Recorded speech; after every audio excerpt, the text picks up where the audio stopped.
धेरै बिहान भएको थियो। पन्छीहरू चिरबिर गरिरहेका थिए। गाउँका अरू बालबालिका झोला बोकेर विद्यालय जाँदै थिए। तर 12 वर्षीय माया भने घरको भाडा मात्रै थियो। उसको मुटु हरेक दिन विद्यालय जाने सपनाले भरिन्थ्यो। तर ती सपनाहरू उसको भाग्यले कैद गरिदिएको थियो। मायाको बाबु केही वर्षअघि बिरामी भएर बितेपछि घरको सबै जिम्मेवारी आमाको काँधमा आयो। 5 जनाको परिवार पाल्न आमाले खेतमा मजदुरी गर्न थालिन्। अनि मायाले घरको सबै काम सम्हाल्नु पर्यो। स्कुल जाने बेलामा ऊ घरको धुलो झार्दै हिँड्थ्यो। पढ्ने बेलामा बाख्रा चराउँदै।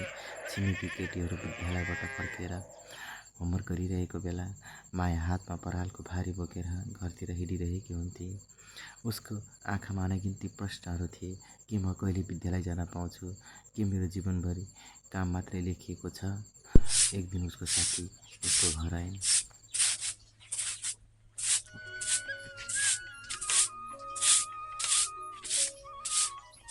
माया, तिमी विद्यालय किन आउँदिने हौ? के गर्छ अन्दा? गरेको छोराछोरीले चुलो चौको त हो गर्ने। तिमी को उसकी छोरी हौ? जाउ घर गएर आमा बुवालाई पनि सघौ।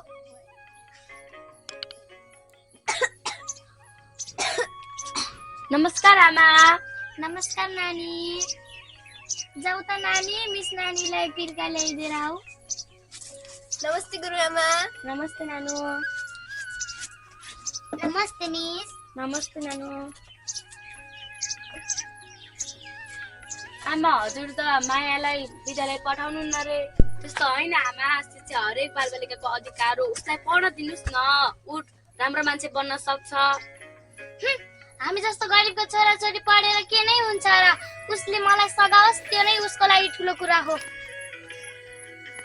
त्यस्तो होइन नि आमा, शिक्षा नै गरिबी हटाउने मूल बाटो हो। यदि माया पढ्न चाहन्छ भने ऊ ठुलो मान्छे र आफ्नो जीवन बनाउन सक्छ। हामी विद्यालयबाट कापी किताब र छातावृत्ति पनि दिन्छौँ। ल हुन्छ नि मिस। भोलिदेखि म पनि मायालाई पढ्न पठाउँछु विद्यालय। जा माया, विदेश जो। भोलिदेखि विद्यालय जाने म आफै गर्छु घरको काम। म पनि विद्यालय जाने। ल अब आएर म पनि घरतिर जान्छु। घरमा काम धेरै छ है आमा। हुन्छ हुन्छ। जान्छु